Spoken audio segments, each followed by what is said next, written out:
Piny owacho koro owalo ayanga jokanyo ma kamati mochung'ne kedo kod oro e thurka. Jalup jatend piny Rigathi Gachagua ne oyiero jata chenro e kambi ong'we yamo mar Safaricom Peter Ndegwa kaka jakom mar kamitino. Wycliffe Ooko nigi mathoth.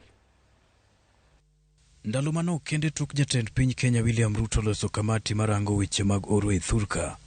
Jokanyo mag kamatino gikone to ne owalo ayanga. Chenrono mane otelie kod jalup jatend piny Rigathi Gachagua e laru mar apisi mar Ebore Nairobi. These distinguished men and women appointed to this committee, His Excellency the President has immense faith in your capacity and ability to spearhead resource mobilization process.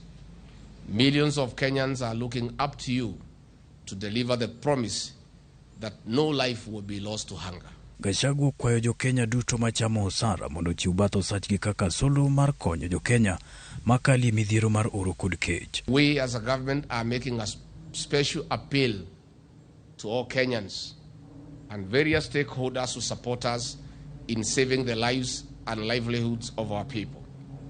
We appeal to Kenyans of goodwill to contribute a percentage of their salaries to pay to a pay bill number that will be established soon by this committee. Jalup jatend piny no bende ogolo siem ne achudhe machano rocho chenro mar chwalo chiemb kony ka wacho ni piny owacho biro rito mwandu go e yo makare maneno ni konyo chopo ne jogo duto mani kod dwaro mar konygo. There will be no parallel pay bill and means of making contribution to this appeal other than the official channels that will be outlined by this committee by the end of the day. We want to tell conmen and fraudsters and all those people who want to take advantage of this very difficult situation that they will not know peace in their lifetime.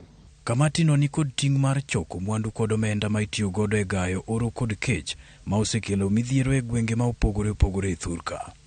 The National Steering Committee on Drought Response that we are inaugurating today will, among other things, establish a private-led National Drought Mitigation Appeal Fund and mobilize resources to alleviate the impact of drought ravaging parts of this country. Ndegwa oyango ni kamati no biro timo manyalo mar konyo e kedo kod oro ka olero ni kony mag omenda ibiro chwal kokalo e namba mar pay bill ma biro bedo thuolo ne Jakenya moro amora mani kod chuny mar chwalo kony mare.